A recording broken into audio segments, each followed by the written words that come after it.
أعوذ بالله من الشيطان الرجيم بسم الله الرحمن الرحيم رب اشرح لي صدري ويسر لي أمري واحلل عقدة من لساني يفقهوا قولي. السلام علیکم ورحمۃ اللہ وبرکاتہ. آواز آ رہی ہے؟ جی آ رہی ہے، آواز آ رہی ہے. کسی نے وعلیکم السلام نہیں کہا اس لیے میں نہیں، ہم نے بند کیا وہ اپنی آواز. وعلیکم السلام ورحمۃ اللہ وبرکاتہ. اچھا چلیں الحمدللہ رب العالمین الصلاۃ والسلام علی رسول اللہ. CIU کی طرف سے میں آپ سب کو ویلکم کرتی ہوں اس نئی کلاس میں اور خوش آمدید کہتی ہوں. ہم اللہ سبحانہ و تعالیٰ کا شکر ادا کرتے ہیں، ان کی تعریف کرتے ہیں، ان کے شکر سے شروع کرتے ہیں کہ اللہ تعالیٰ نے ہمیں یہ موقع دیا کہ ہم یہ کلاس شروع کر سکیں الحمدللہ.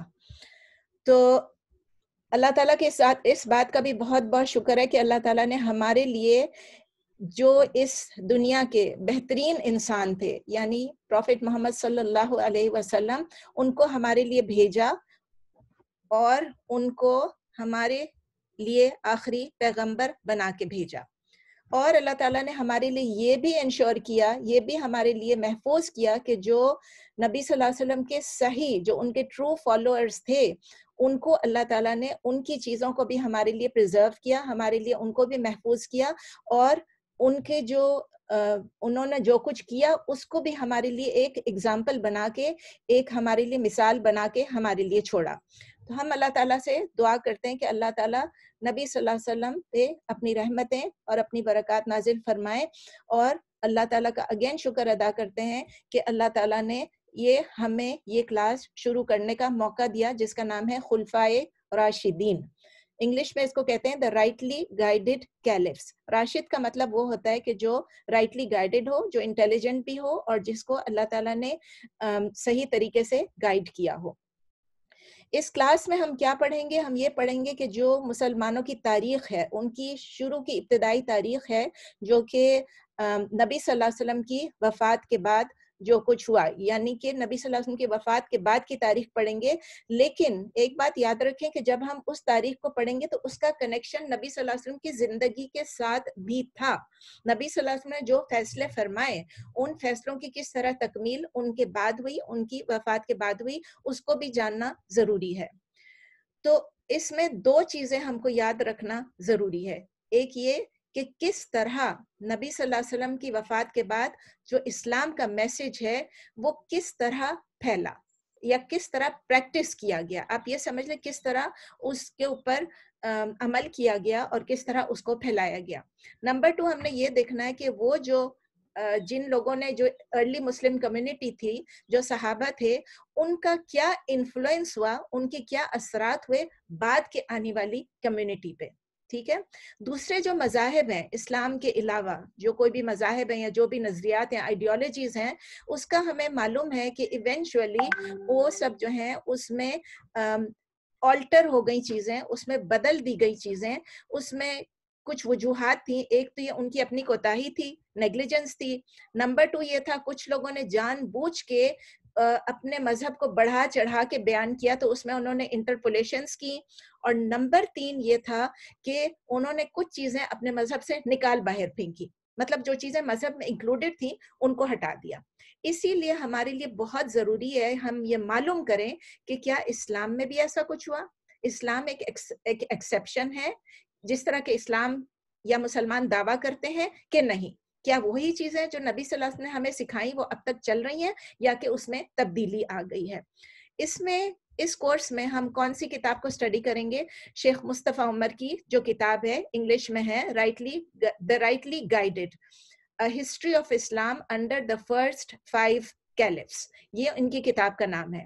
آپ کو معلوم ہے، ہمیشہ میں آپ کو یہ ہمیشہ ایمفسائز کرتی ہوں، ہمیشہ اس بات پہ تاکید کرتی ہوں کہ شیخ مصطفیٰ جو ہیں وہ بہت کیئرفل ہیں، ایکسٹریملی کیئرفل ہیں کہ صرف وہی چیز پڑھائیں جو اوتھینٹک ہے، جو اوتھینٹک نالج ہے، جو اوتھینٹک انفارمیشن ہے. کیونکہ بہت ساری کتابیں ہیں ہمارے پاس. دنیا میں بے شمار کتابیں ہیں جو کہ اس ٹاپک پہ ہیں, تاریخ اسلام پہ ہیں یا تاریخ پہ ہیں, اس میں اسلام بھی انکلوڈیڈ ہیں. لیکن شیخ مصطفیٰ نے محسوس کیا کہ ان کو ایک اور کتاب لکھنی ضروری ہوگی, اور اس کے کچھ وجوہات ہیں. بیسیکلی 3 وجوہات ہیں جس کو میں نے سمرائز کر کے 3 میں ڈال دیا ہے. ایک یہ ہے کہ بہت سارا لٹریچر, بہت سارا مال, بہت سارا مواد جو موجود ہے عربک میں بھی اور انگلش میں بھی, اس کے اندر بہت سارا تضاد ہے, تضاد سے بھرا ہوا ہے, کانٹریڈکٹری مٹیریل ہے وہ. تو اس میں یہ ہوتا ہے کہ آپ ایک چیز پڑھتے ہیں اور دوسری جگہ دوسری چیز لکھی ہوتی ہے. دوسری جو وجہ ہے وہ یہ ہے کہ بہت سارا مٹیریل جو ہے اس میں کوئی گائیڈنس نہیں دی گئی ہے, کوئی اشارہ, کوئی طریقہ نہیں دیا گیا ہے, کوئی طریقہ کار نہیں بتایا گیا ہے کہ کس طرح ان رپورٹس کو, ان کتابوں کو ہم پڑھیں اور ان سے ہم کچھ سبق حاصل کریں, یعنی ہمارا لایا عمل کیا ہونا چاہیے ان کو پڑھنے کے بعد.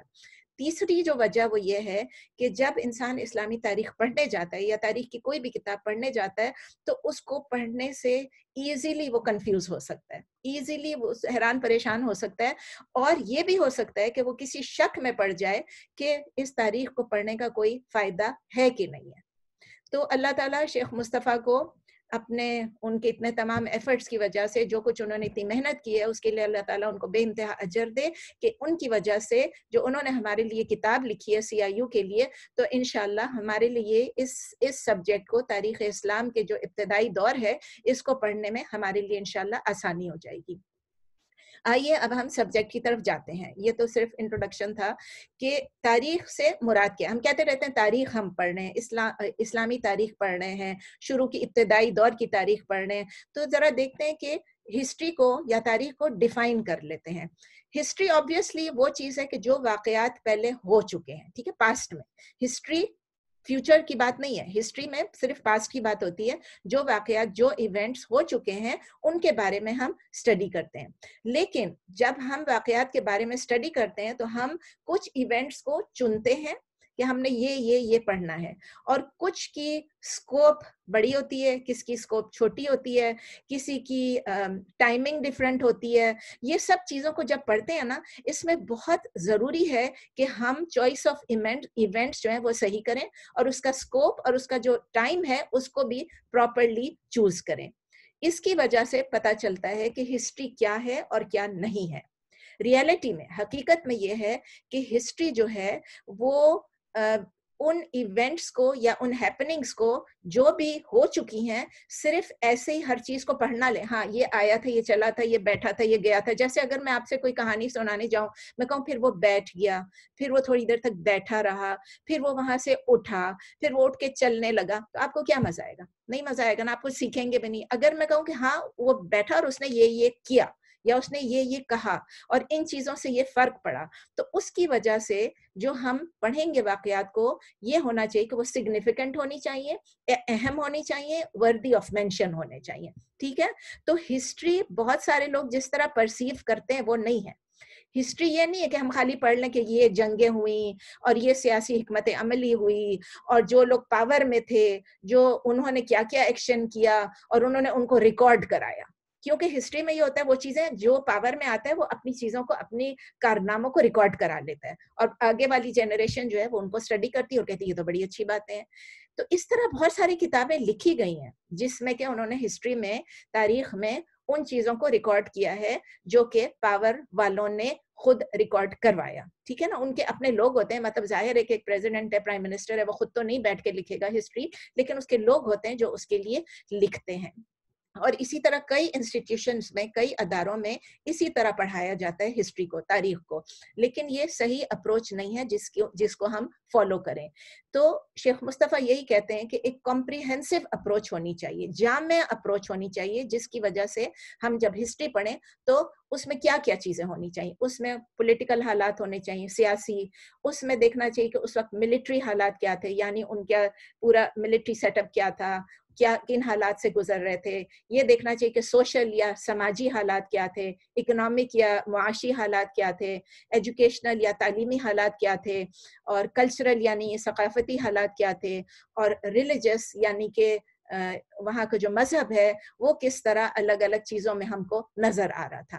اور اس قسم کا اگر اپروچ ہم اپنائیں گے تو یہ ہمارے لیے ہمیں ہمارے لیے بینیفیشل ہوگا, ہمیں فائدہ دے گا. اس سے ہمیں جو ایکچولی جو چیز ہوئی تھی, واٹ ریئلی ہیپنڈ, اس کی ہمیں ایک بیٹر انڈرسٹینڈنگ ملے گی, رادر یہ کہ کچھ پولیٹیکل گروپ نے یا کسی ایلیٹ نے جو کچھ کیا تھا بس ہمیں صرف اسی کا پڑھنے کو ملے گا. تو اب تو ہم نے یہ دیکھا کہ ہم یہ ہمارے لیے ہسٹری جو ہے اس کی ڈیفینیشن کیا ہے. اب ہم یہ دیکھتے ہیں کہ ہسٹری ہمارے لیے امپورٹنٹ کیوں ہے, تاریخ کی اہمیت کیا ہے. کئی لوگوں کے لیے وہ کہتے ہیں ہسٹری پڑھنے سے کیا فائدہ. میں انہیں لوگوں میں سے ایک ہوا کرتی تھی. میں ہمیشہ بولتی تھی ہسٹری پڑھنے کا کیا فائدہ, جو گزر گیا وہ گزر گیا, اب اس کو کر کے کیا کرنا ہے, وہ تو پاسٹ میں ہوا تھا نا, اب اس کی کیا امپورٹنس ہے. اب دیکھیں پریزنٹ میں کیا ہے, فیوچر میں کیا ہے. میں ان لوگوں میں سے تھی. الحمدللہ اللہ نے میرے دماغ کو کھولا اور سمجھ میں آیا کہ ٹھیک ہے, اگر اور کوئی ہسٹری ہمیں آتی ہے کہ نہیں آتی, لیکن اسلامک ہسٹری بہت زیادہ ضروری ہے ہمیں آنا. نمبر 2, بہت سارے لوگ وہ یہ کہتے ہیں کہ فوکس ہونا چاہیے صرف پریزنٹ پہ اور فیوچر پہ, کیونکہ پاسٹ کا پڑھتے پڑھتے ہمارا اتنا ٹائم اس میں ضائع ہو جائے گا. ہماری اتنی بزی لائف سٹائل ہے, ہمیں یہ بھی کرنا ہے, یہ بھی کرنا ہے, اب ہم اس کے ساتھ ساتھ پاسٹ کا بھی پڑھیں, تو ہمارا فوکس جو ہے وہ پریزنٹ پہ اور فیوچر پہ ہونا چاہیے. ویل آپ کو بتا دیا کہ مجھے بھی یہ ہوتا تھا, لیکن اس مائنڈ سیٹ میں, اس قسم کی سوچ میں 2 مین پرابلمز ہیں, 2 مسائل ہیں. ایک تو یہ ہے کہ ہم اپنی ہسٹری سے بالکل اگنورنٹ ہو جاتے ہیں. ہمیں اپنی ہسٹری کے بارے میں معلوم ہی نہیں ہوتا ہے, جس کی وجہ سے ہم پاسٹ جو بھی ایکسپیرینسز ہیں, جو ہسٹری ہو چکی ہے, اس سے ہم سبق نہیں لیتے ہیں, ہم اس سے بینیفٹ نہیں کرتے ہیں, اور کیا ہوتا ہے کہ وہی نیگیٹو ہسٹری جو ہے وہ ریپیٹ ہوتی رہتی ہے. یہ میں اور آپ کی بات نہیں کر رہے, حکومتوں کی بات بھی کر رہی ہوں. ہر ایک کو اگر وہ پیچھے نہیں دیکھیں گے کہ پہلے کیا ہوا تھا, تو اس سے وہ آگے کیسے سیکھیں گے. دوسری چیز یہ ہے, دوسرا مسئلہ یہ ہے کہ اگر ہم ہسٹری کو اوور لک کر دیتے ہیں, آج کل زیادہ تر لوگ کیا کرتے ہیں کہ ہمارے پاس آئیڈینٹی کرائسس ہو جاتی ہے. آئیڈینٹی کرائسس میں کیا ہوتا ہے کہ ہم اپنے روٹس سے, ہماری جو جڑیں ہیں ان سے ہم کٹ جاتے ہیں, اور ہم ایک ویکیوم میں, ایک خلا میں آگے بڑھ رہے ہوتے ہیں, جس میں ہم نہ پاسٹ کو اپریشیٹ کر سکتے ہیں, نہ پاسٹ کے اوپر بلڈ آن کر سکتے ہیں. اس لیے ہسٹری کو, تاریخ کو کبھی بھی لائٹلی نہیں لینا چاہیے, اور یہ سبق میں نے سیکھ لیا ہے الحمدللہ. آپ بھی سیکھ لیں, اگر آپ نہیں تھی, ہو سکتا ہے آپ کو ہسٹری بہت پسند ہو اور آپ پڑھتی ہوں, کہ میرے جیسی اگر آپ ہوتی تو آپ اگر یہاں ہیں تو آپ اپنے آپ کو بدل لیں. چلیں انشاءاللہ اب ہم دیکھتے ہیں کہ پرانی جو سٹوریز ہیں, پرانی تو نہیں کہہ سکتے, جو سٹوریز ہیں, جو ہماری تاریخ کے جو قصے ہیں, وہ کس طرح وہ اچھے خاصے پاورفل ہوتے ہیں, ان میں کافی اسٹرینتھ ہوتی ہے, اور وہ ہمیں موٹیویٹ کرنے کے لیے, ہمیں انسپائر کرنے کے لیے, ہمارا حوصلہ بڑھانے کے لیے, اور ہمیں صحیح راستے پہ چلنے کے لیے بہت ضروری ہوتا ہے. آپ یہی دیکھیں کہ جب یہی سٹوریز اگر ہمیں کوئی فکشنل طریقے سے بتائیں, مطلب ہمیں فکشن کی کتنی سٹوریز معلوم ہے, جو آج کل کی سٹوریز دیکھ لیں نا, جو بن رہی ہیں, یہ سٹار وارز اور یہ اور وہ, مجھے تو سارے نام بھی نہیں آتے ہیں. تو اس قسم کی جو چیزیں ہوتی ہیں, کیا ہوتی ہیں, فکشنل ہوتی ہیں. اس میں صرف لوگوں کو خوش کرنے کے لیے چیزیں ہوتی ہیں. وہ اتنے انوالو ہو جاتے ہیں, اتنے انوالو ہو جاتے ہیں کہ وہ اس میں ہی بزی ہو جاتے ہیں, اور وہ اپنی جو ان کی موٹیویشنل جو پوٹینشیل ہوتی ہے, تو ان کی جو کیپیبلٹی ہوتی ہے, ان کی جو صلاحیت ہوتی ہے, وہ ختم ہو جاتی ہے. اور تھرو آؤٹ ہسٹری اس لیے آپ نے دیکھا ہے کہ بہت سارے جو ہیں اسٹوری ٹیلرز ہوتے تھے, قصہ خوان ہوتے تھے, جو کہ ہسٹری کے نام پہ انہوں نے بہت ساری موضوع, مطلب بہت ساری ایسی سٹوریز بنا دی ہیں جن کی اصلیت سے کوئی تعلق نہیں تھا, جن کا اصلیت میں, مطلب اسلامک ہسٹری میں بھی اس کا کچھ کوئی حقیقت نہیں تھی. اور وہ اس لیے کرتے تھے کیونکہ جب آپ یہ فکشنل سٹوریز جب بناتے ہیں اور ایموشنل کر دیتے ہیں لوگوں کو, اور اس میں چیزیں ایڈ کر دیتے ہیں ہسٹری میں, اس نے پھر ایسا کہا اور وہ پھر ایسا رویا, یا وہ ایسی روئی, جو بھی زیادہ تر عورتوں کو روتے ہوئے دکھاتے ہیں, تو جب ایسا کچھ ہوتا ہے تو پھر ہم ایموشنل ہو جاتے ہیں. تو بہت سارے لوگ جو ہیں وہ کہتے ہیں نہیں نہیں, ہمیں یہ سپر ہیروز اور یہ سب ہمیں پسند ہے, اور ہم تو انہی کو دیکھیں گے. لیکن اصل میں کیا ہے, کیا ہم سپر ہیروز کو کیا ہم ایمولیٹ کر سکتے ہیں, کیا ہم ان کو کاپی کر سکتے ہیں, کیا ہم سپر مین یا بیٹ مین بن سکتے ہیں؟ نہیں بن سکتے ہیں. تو ان کو کاپی کرنے کے بدلے یہ دیکھنا ہے کہ ہسٹری میں کون سی چیز ایسی تھی کہ جس کو ہم کاپی کر سکتے ہیں. پھر یہ ہے کہ جو ہسٹوریکل ہمارا ایکسپیرینس جو بھی ہوا ہے اس سے ایک اور بینیفٹ کس چیز کو ہے؟ ایکیڈیمک ریسرچرز کو ہے. ایکیڈیمکلی جو وہ لکھتے ہیں ان کو بھی ایک مطلب وہ ایکیڈیمیا میں بھی یہ چیزیں ڈالتے ہیں. لیکن اس کے علاوہ سب سے زیادہ ہمارے لیے بھی ضروری ہے جو ایوریج پرسن، میں اور آپ جس طرح، ہم تو ایکیڈیمک نہیں ہیں، ہم تو ریگولر نارمل پرسن ہیں، ہماری ڈیلی لائف میں بھی ہم ان چیزوں کو کاپی کر سکیں، ان چیزوں کی اتباع کر سکیں. اسلامک ہسٹری میں یہ چیزیں بہت ضروری ہیں. تو اسی لیے ہسٹری میں ایک انڈیویجول انفرادی طور پہ بھی اور گروپ کے طور پہ بھی، ایک سوسائٹی کے طور پہ بھی ہمیں معلوم ہونا چاہیے کہ ہمیں کیا کرنا ہے. پھر یہ ہے کہ جب ہم اینالائز کرتے ہیں خود سے، ہم جب دیکھتے ہیں کہ ہسٹری میں کیا ہوا، اس میں ہم خود اینالائز کرتے ہیں کہ واقعی یہ چیز غلط ہوئی تھی، یہ چیز صحیح ہوئی تھی. تو جو پازیٹیو چیزیں ہوئی تھیں، جو صحیح چیزیں ہوئی تھی، ان سے ہم فائدہ اٹھائیں، اور جو چیزیں نہیں ہوئی تھیں صحیح، جو غلط ہوئی تھی، ان سے ہم اپنے آپ کو بچا کے رکھیں، ہم بھی بچا کے رکھیں، ہماری حکومتیں بھی بچا کے رکھیں. اس کے علاوہ ہمیں یہ بھی پتہ چلتا ہے ہسٹری کو پڑھنے سے کہ کچھ سوشل لاز بھی ہوا کرتے ہیں. پرانے زمانے میں بھی کچھ لاز ہوا کرتے تھے، اس کے بعد بھی ہوتے تھے، اور اب بھی ہوتے ہیں. یعنی کچھ سماجی قوانین ہوتے ہیں. اور یہ قوانین کیسے ہیں کہ جب کوئی بھی چیز ہوتی ہے تو اس سے ایک انسان کیسے ری ایکٹ کرتا ہے، ایک انسان اس حالات میں، ان حالات میں انسان کا ری ایکشن کیا ہوتا ہے. تو ہمیں یہ انڈرسٹینڈ کر لینا چاہیے کہ اگر ہم پاسٹ کو پڑھیں گے تو یہ ہمارے لیے اپنے فیوچر کو شیپ کرنے کے لیے بہترین طریقہ ہوگا. اور اس کو کیا کہتے ہیں؟ یہ ہوتا ہے، اس کو تاریخ کا فلسفہ کہتے ہیں. It is called the philosophy of history. Philosophy of history یعنی تاریخ کا فلسفہ، کہ ہم پاسٹ کو اسٹڈی کریں، اور جب ہم اس کو اسٹڈی کریں گے تو ہمیں پتہ چلے گا کہ ہم اپنے فیوچر کو کس طرح شیپ کریں. اس کا مطلب یہ ہے کہ ہمیں صرف حقائق نہیں پتہ ہونا چاہیے کہ کیا ہوا، facts, to be aware of the facts, حقائق سے باخبر ہوں، یہ صرف ضروری نہیں ہے، بلکہ اس سے تھوڑا آگے جائیں اور یہ دیکھیں کہ ان سے کیا سبق حاصل کرنا ہے. قرآن بھی ہم کو اسی چیز کی طرف لاتا ہے اور ہمیں کہتا ہے، ہمیں یہی سکھاتا ہے کہ ہسٹری سے آپ سبق سیکھیں. اب قرآن میں تو ہسٹری بہت ہے، بہت ہسٹری ہے، پیرشڈ نیشنز کی پوری ہسٹری ہے.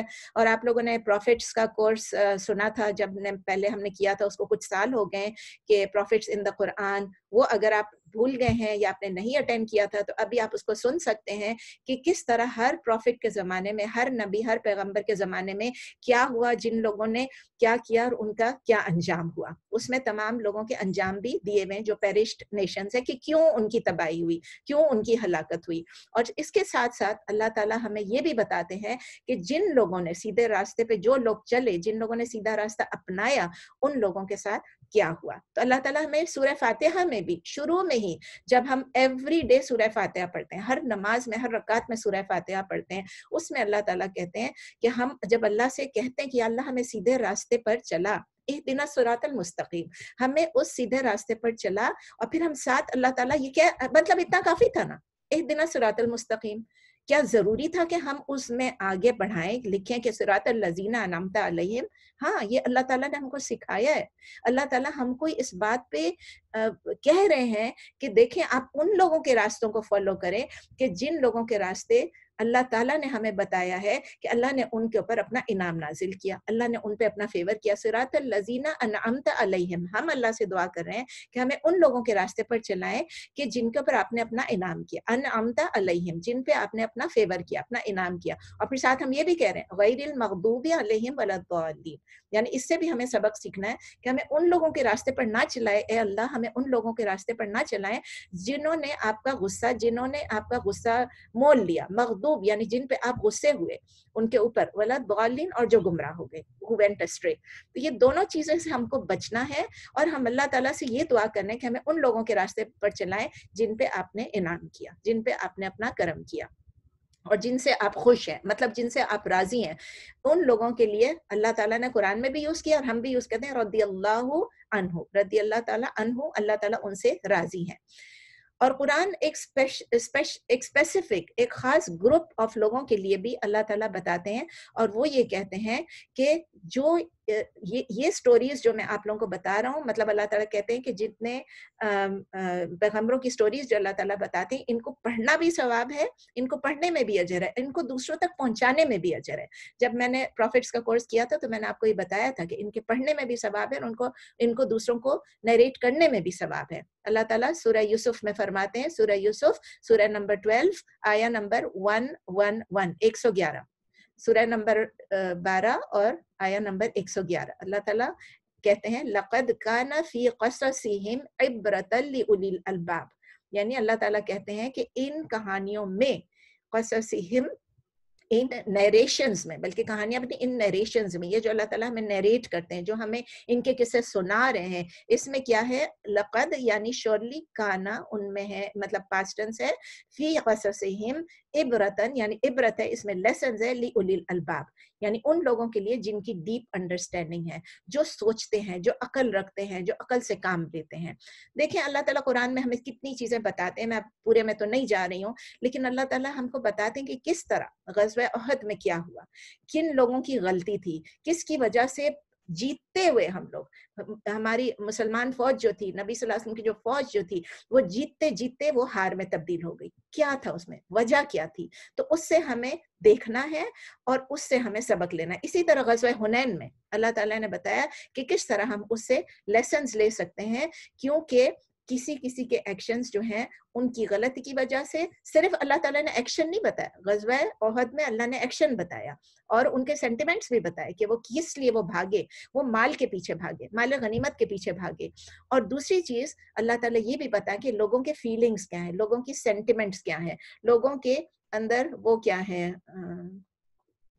اچھا لوگوں کے سینٹیمنٹس کیا ہیں. میں سمجھی آپ میں سے کوئی میسج بھیج رہا ہے، تو لوگوں کے سینٹیمنٹس کیا ہیں، ان کے جذبات کیا ہیں. جس طرح کے کیا ہوا تھا غزوہ حنین میں، انہوں نے کہا ہم تو اتنے سارے لوگ ہیں، تو ان کو ایروگنس ہو گئی تھی. ٹھیک ہے، تو یہ سب کو جب ہم جان لیں گے انشاءاللہ ہمیں اپنے آپ کو صحیح کرنے میں آسانی ہو جائے گی.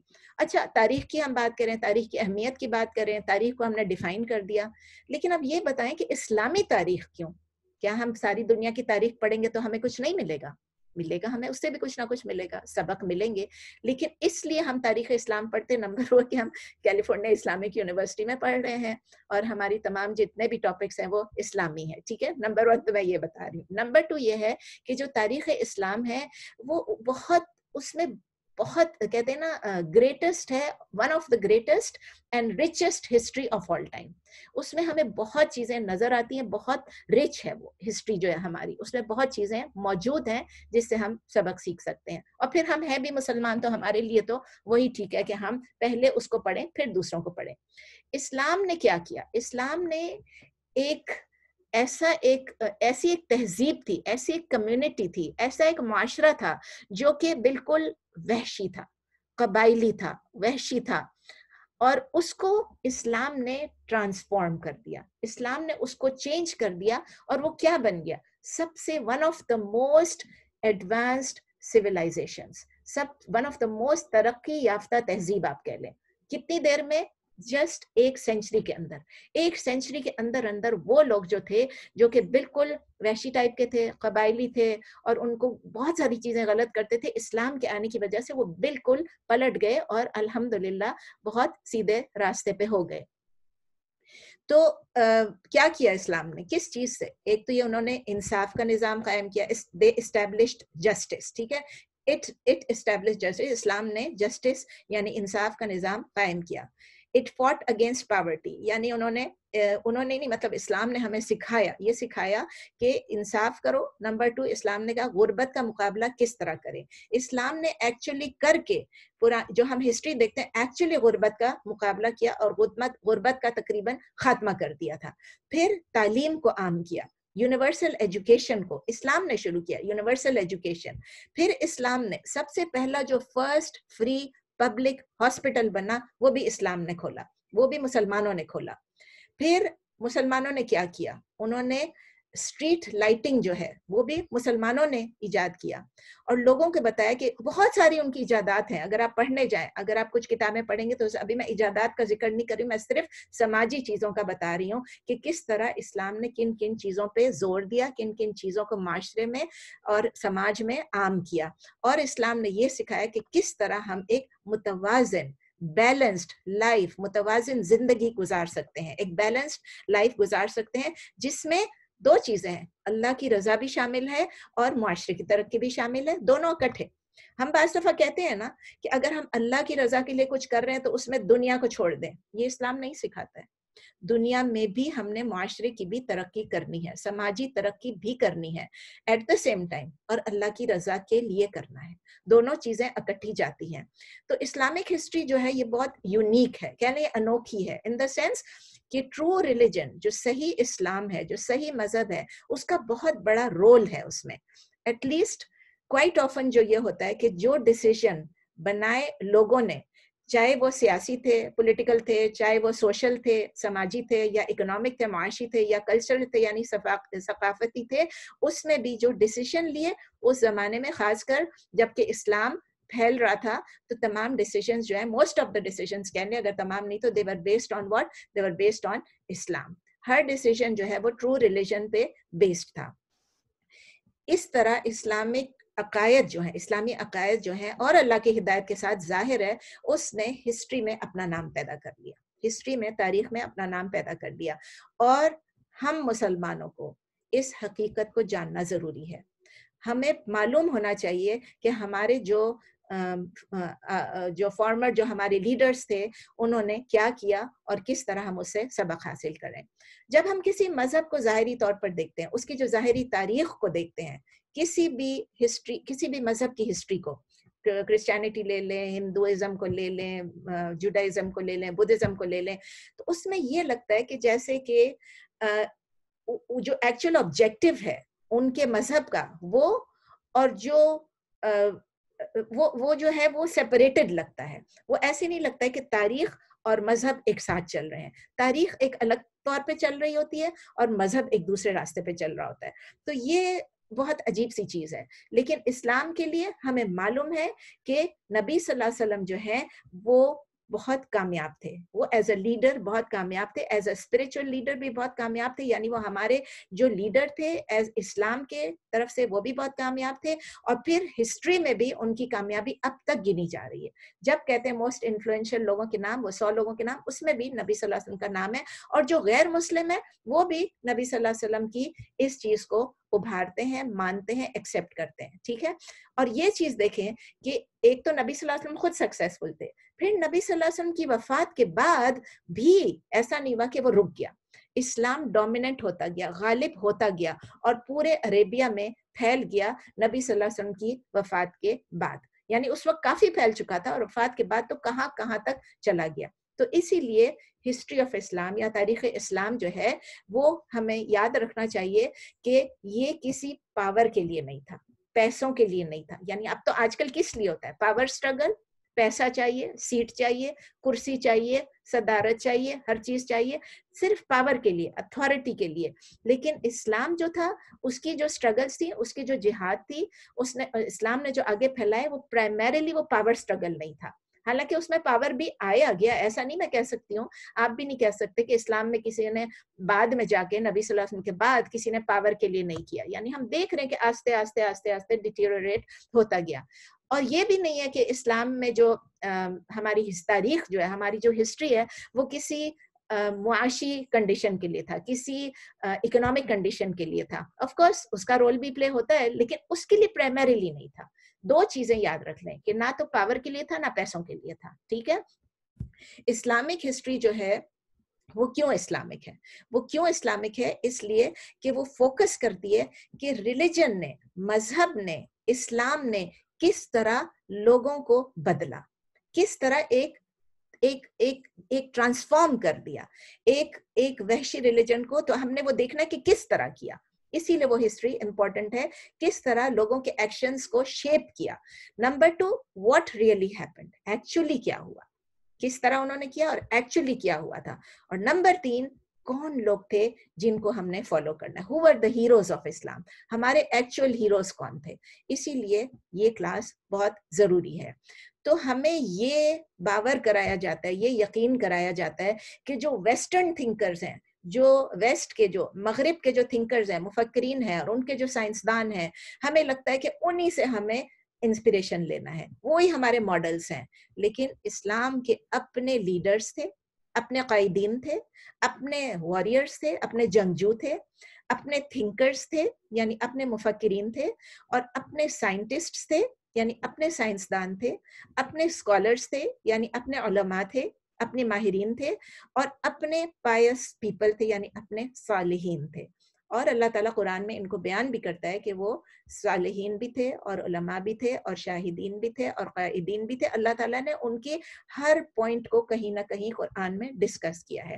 یہ لوگ اپنے ایمان سے روشنی لیتے تھے, ایمان سے ہدایت لیتے تھے. یہ دنیا کی جو مادیت پسند جو ہماری ورلڈ ویو ہے, ہمارا جو نقطۂ نظر ہے یعنی مٹیریلسٹک ورلڈ ویو, یا تو پھر کسی گھڑے ہوئے عقیدے, کوئی فیبریکیٹڈ ڈاکٹرائن جو ہوتا ہے یعنی کچھ خود سے گھڑے ہوئے عقیدے, اس پہ نہیں عمل کرتے تھے. وہ اپنی گائیڈنس کس سے لیتے تھے؟ اپنے ایمان سے, اپنے فیتھ سے لیتے تھے. ٹھیک ہے, نہ تو انہوں نے کسی مادیت, یاد رکھیں, مادیت پسند نقطۂ نظر سے لیا, اور نہ کسی گھڑے ہوئے عقیدے سے اپنی گائیڈنس لی. آپ ویسٹ میں دیکھیں گے, مغرب میں دیکھیں گے, اس وقت ایسٹ میں بھی ہے, بہت جگہوں پہ ہے کہ ایک ریلیجن اور پالیٹکس میں ایک سیپریشن ہے, دونوں الگ الگ کمپارٹمنٹس بنے ہوئے ہیں. یہ جو سیکولرائزیشن ہے نا, دو الگ الگ چیزوں کو, اس کو لوگوں نے ایسا ویو کیا ہے, اس کو ایسا ویو کرتے ہیں کہ یہ ریلیجن کو کرپشن سے, جو اسٹیٹ افیئرس کے جو یعنی جو حکومت کی کرپشن ہے اور جو حکومت کی, اس سے ریلیجن کو ہم نے برطرف رکھنا ہے, ریلیجن کو ہم نے پیور رکھنا ہے.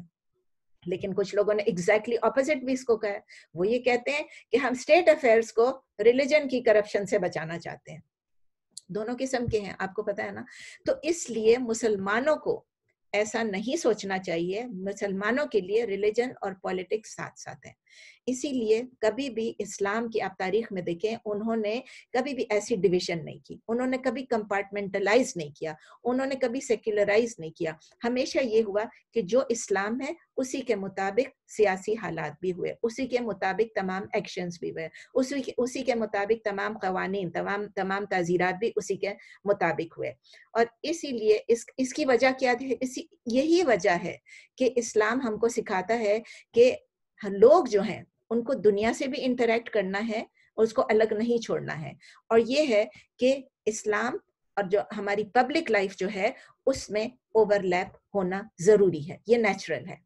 بہت سارے قرآن کے احکامات ایسے ہیں جو ہمیں سکھاتے ہیں کہ امر بالمعروف کرو اور نہی عن المنکر کرو. یعنی کیا مطلب ہے؟ آپ لوگوں کو اچھائی کی تلقین کرو اور برائی سے روکو. یہ کیوں ہے؟ کیونکہ اس لیے کہ ہم اپنے آپ میں بند نہیں رہ سکتے, قید نہیں رہ سکتے. ہم نے جو سیکھا ہے دوسروں کو بھی سکھانا ہے, اور اپنے پورے معاشرے کو انشاءاللہ انفلوئنس کرنا ہے. دیکھیں, جنگیں ہوتی ہیں, وارز, پلیگ ہوئے, تعاون, ابھی ہم گزر رہے ہیں, تعاون نہیں ہے تو ہمارے پاس کووڈ-19 ہے, کورونا وائرس ہے. تو آپ دیکھیں کہ جنگیں ہوتی ہیں, تعاون ہوتا ہے, پلیگ ہوتا ہے, کورونا ہوتا ہے, فیمن ہوتے ہیں, قحط ہوتا ہے, اور پھر اکنامک ریسیشنز بھی آتے ہیں, ورلڈلی گلوبل ریسیشنز بھی آتی ہیں, یعنی معاشی بدحالی بھی ہو جاتی ہے, جس کی وجہ سے بہت سارے جو لوگ ہیں, پورے عوام پہ, لارج پاپولیشن جو ہے, ان کے اوپر اثر ہوتا ہے. اس کے اوپر جو اثر انداز ہوتا ہے تو وہ لوگ کس طرح سے ریئیکٹ کرتے ہیں. پہلے بھی میں آپ کو کہہ چکی ہوں کہ انسان کا ریئیکشن, اب یہاں انسان کا ریئیکشن صرف ایک انسان کے کہنے سے کچھ نہیں ہے, صرف جنگوں سے نہیں ہے, بلکہ ہر چیز کو کلیکٹیولی لینا چاہیے کہ جب ہم ریئیکٹ کرتے ہیں, ایک مسلمان ریئیکٹ کرتا ہے, میں اور آپ ریئیکٹ کرتے ہیں, تو ہمارا ریئیکشن کیسا ہونا چاہیے؟ ہمارا ریئیکشن اسلامی تعلیمات کے مطابق ہونا چاہیے. It should be based on the Islamic teachings. All reactions, ہمارے جو بھی ریئیکشنز ہیں, ہم کبھی کبھی ایسے ریئیکٹ کرتے ہیں کہ ہم اسلام کی جو ٹیچنگز ہیں اس کو بھول جاتے ہیں. تو ہمیں اپنے اندر ایک سیلف کانفیڈنس جو ہے اس کو, یعنی خود اعتمادی جو ہے اس کو دوبارہ سے لے کر آنا ہے, اور ہمیں یہ سوچنا ہے اور اس پہ عمل کرنا اور اس کو ماننا ہے کہ اسلام ایسا مذہب ہے جو آج بھی اپلائی ہوتا ہے, ہم اس کو اپنے اوپر اپلائی کر سکتے ہیں, اپنے معاشرے پہ اپلائی کر سکتے ہیں, اور کل بھی کر سکیں گے. اور دوسری بات یہ ہے کہ اگر ہم اسلام کی صحیح مینیفیسٹیشن کریں گے, اس کو اگر ہم اسلام صحیح طور سے پریزنٹ کریں گے اور صحیح اس پہ چلیں گے, تو وہ دنیا کے لیے بہتری ہی بہتری ہے. It will change the world for the better. ٹھیک ہے. اچھا, ہمیشہ سے اس بات پہ ڈیبیٹ ہوتی رہی ہے, ایک جنگ کی طرح ہوتی رہی ہے کہ پرفیکٹ سویلائزیشن کیا ہے, پرفیکٹ تہذیب کیا ہے, کیا چیز ہے پرفیکٹ تہذیب. لیکن جب لوگوں کو اسلامک ہسٹری نہیں معلوم ہے تو وہ اس پرفیکٹ تہذیب کو ڈھونڈتے رہتے ہیں اور جگہوں پہ ڈھونڈتے رہتے ہیں. اصل میں ہسٹری جو ہے وہ ایک کنیکشن ہے ہمارے اخلاقی, یعنی ہمارے مورل, ہمارے اسپرچول, ہماری روحانی, اور ہماری جو انٹلیکچوئل لیگسی ہے اسلام کی, جو ہم نے پائی ہے اپنے آباء و اجداد سے پایا ہے, جو ہم نے اپنے جو ابتدائی دور تھا نبی صلی اللہ علیہ وسلم کا, جو بہترین دور تھا, اس سے جو پایا نبی صلی اللہ علیہ وسلم سے اور ان کے بعد کے دور سے, کہ ہم اس سے اپنی اخلاقی, اپنی روحانی اور اپنی علمی جو ہے وہ میراث ان سے ہم حاصل کر سکتے ہیں, اس سے ہم اپنے آپ کو بدل سکتے ہیں. اور آپ کو پہلے بھی یہ بتایا تھا کہ جب ہم ایونٹس کو سلیکٹ کرتے ہیں اور جب ہم لوگوں کو سلیکٹ کرتے ہیں کہ ہم نے فلاں کی بایوگرافی پڑھنی ہے, فلاں کے متعلق سیکھنا ہے اور ہم نے ان سے لیسنس لرن کرنا ہے, یہ ہمارے رول ماڈلز ہیں, تو ہمیں یہ بھی دیکھنا ہے کہ اس میں کچھ بے ضابطگیاں بھی ہوئی ہیں لوگوں سے, تو ہم ان کو بھی دیکھنا چاہیے. ٹھیک ہے نا. اصل میں ہر بندہ ہسٹری میں سے یا تاریخ میں سے اس چیز کو ڈھونڈتا ہے جس کو وہ, اس چیز کو پا لیتا ہے جس کو وہ ڈھونڈ رہا ہوتا ہے. جس چیز کو آپ ڈھونڈ رہے ہوتے ہیں آپ کو وہی چیز نظر آتی ہے. اگر آپ پازیٹیولی دیکھیں گے آپ کو پازیٹیو چیزیں نظر آئیں گی, اگر آپ کو نیگیٹو چیزیں دیکھنی ہیں آپ کو نیگیٹو چیزیں نظر آ جائیں گی. تو اگر ایک بندہ, اگر میں صرف ہسٹری کو اس لیے پڑھوں کہ میں اس کو کرٹیسائز کروں, اس پہ تنقید کروں, یا میں ہسٹری کو صرف اس لیے پڑھوں کہ اس میں ٹریجڈیز کو ڈھونڈوں, او ہو یہ ہوا اسلام کے دور میں یہ ہوا, المیہ تلاش کروں, اور یا تو پھر میں یہی دیکھوں کہ اس میں کون بدعنوان تھا, کون ظالم تھا, کون کرپٹ ٹائرنٹس تھے, تو پھر ہمیں مل جائیں گے بہت سارے لوگ, وہ بھی مل جائیں گے. لیکن اگر ہم انصاف پسند ہیں, اگر ہم صحیح طور پہ ریسرچ کر رہے ہیں, تو پھر ہم کیا کریں گے, سوسائٹی کو ایسے دیکھیں گے جیسے کہ انصاف سے دیکھیں گے, اس کو ہم بائس ہو کے نہیں دیکھیں گے, اور ہم جلدی سے کوئی ججمنٹس نہیں بنائیں گے کہ او فلاں نے ایسا کیا تھا, فلاں نے یہ کیا تھا, اور بغیر سوچے سمجھے کہ اس نے کیوں کیا تھا, ہم پھر ریش ہو کے جنرلائز کرنا شروع کر دیں گے, جیسے آج کل لوگ کرتے ہیں. ایک حکومت جاتی ہے, دوسری حکومت اس کی برائی کرتی ہے, وہ حکومت جاتی ہے, دوسری اس کی برائی کرتی ہے, ہر ایک دوسرے کو بس برائی کہنے پہ لگا ہوا ہوتا ہے. آن اسپرچل لیول کی بات کریں, اب روحانی لیول پہ کیا ہوتا ہے, یعنی اگر آپ تزکیہ حاصل کرنے والے ہیں تو آپ دیکھیں کہ جن کا بہت پیور ہارٹ ہوتا ہے وہ بس یہی دیکھے گا کہ رول ماڈل کون تھا, ایسا کوئی رول ماڈل ملے جس سے میرا بھی تزکیۃ النفس ہو جائے. دیکھیں ہر ایک کی اپنی اپنی, اگر کوئی اپنی تزکیہ کرنا چاہ رہا ہے تو وہ وہی چیزیں دیکھے گا کہ کس چیز سے میرا تزکیہ ہو سکتا ہے. اس کلاس میں, اس کورس میں ہم یہ دیکھیں گے کہ اگر ایک لیڈر, اگر ایک ہمارے جو میں نے بتایا تھا نا کہ ہم 5 کے متعلق بات کریں گے, یعنی جو 4 خلفاء جن کا ہم ہمیشہ ذکر کرتے ہیں وہ, اور 5ویں امام حسن جو حضرت علی رضی اللہ تعالیٰ عنہ کے بیٹے تھے, تھوڑے عرصے کے لیے وہ بھی تھے, مطلب سمجھ لے تو ان کو 5واں ہمارے خلیفہ ہم کاؤنٹ کریں گے انشاءاللہ, جس طرح شیخ مصطفیٰ نے اپنی کلاس میں کیا The 5 Caliphs. تو اس کلاس میں ہم یہ دیکھیں گے کہ اگر ایک لیڈر جو تھا, ایک اگر خلیفہ تھے, اگر وہ بہت اچھے رول ماڈل تھے تو ہم ان کی اچیومنٹس کو بھی بیان کریں گے, یعنی ان کی کامیابیوں کو بیان کریں گے, اور ساتھ ساتھ ہم ان کی کوالٹیز کو بھی بیان کریں گے, یعنی ان کے صفات کیا تھے, ان کی لیڈرشپ کی کوالٹیز کیا تھی. لیکن اگر ہم کسی بندے کے متعلق پڑھیں گے کہ وہ ایک اچھا رول ماڈل نہیں تھا, تو ہم ان کی اچیومنٹ کو بیان کریں گے, ان کی کامیابی کو بیان کریں گے, لیکن یہ سوچ کے, اس انڈرسٹینڈنگ سے یہ ہم کریں گے کہ یہ ٹائم ایسا تھا, وہ وقت ایسا تھا, وہ سرکمسٹانسز ایسے تھے, وہ حالات ایسے تھے جن کی وجہ سے یہ ہوا.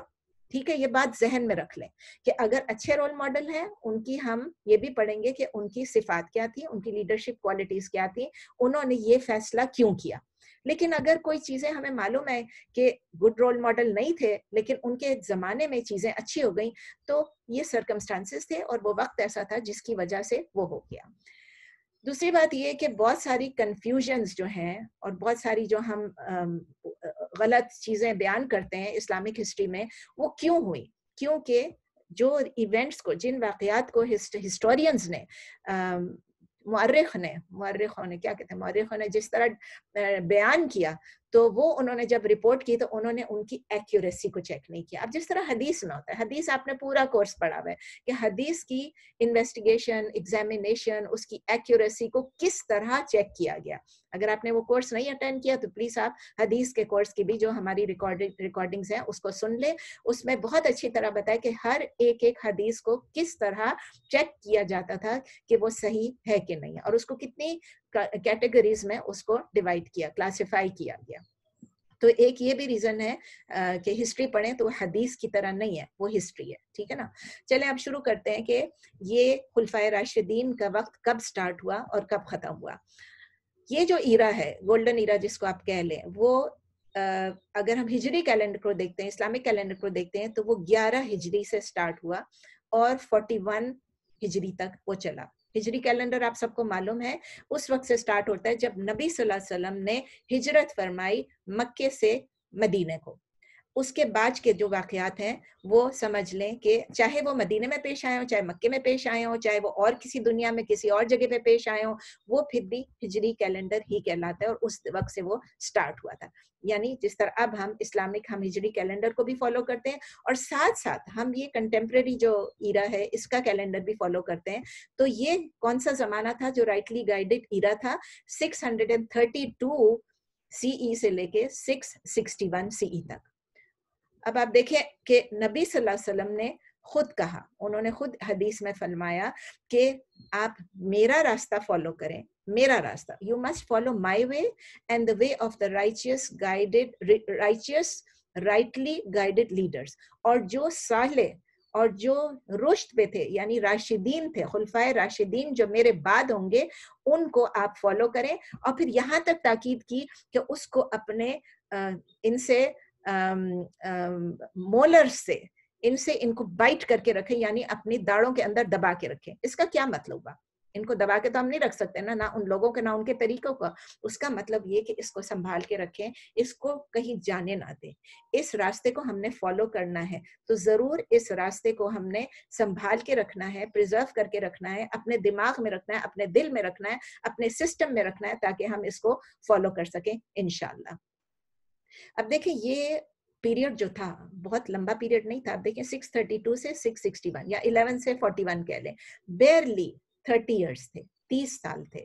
لیکن یہ ایرا ایسا تھا, یہ وقت ایسا تھا, وہ 30 ایئرس ایسے تھے کہ آج کا مسلمان, کل کا مسلمان, آنے والے کل کا مسلمان, ہم سب کے لیے وہ ایک ایگزامپل ہے, وہ ایک مثال ہے, وہ ایک رول ماڈل ہے جس کو ہم فالو کریں. جب وہ وقت ختم ہوا, کب ختم ہوا؟ جبکہ فتنے کا دور آ چکا تھا, جبکہ فتنے کا دور آ چکا تھا اور مسلمانوں کی جو یکجہتی تھی, ان کی جو یونٹی تھی, وہ ایک امتحان میں پڑ گئی. ٹھیک ہے. تو اب ہم شروع کرتے ہیں سب سے پہلے خلیفہ سے. نبی صلی اللہ علیہ وسلم کے بعد جو سب سے پہلے خلیفہ تھے حضرت ابو بکر رضی اللہ تعالی عنہ, جو کہ 11 سے 13 یعنی 632 سے 634 تک تھے. ٹھیک ہے.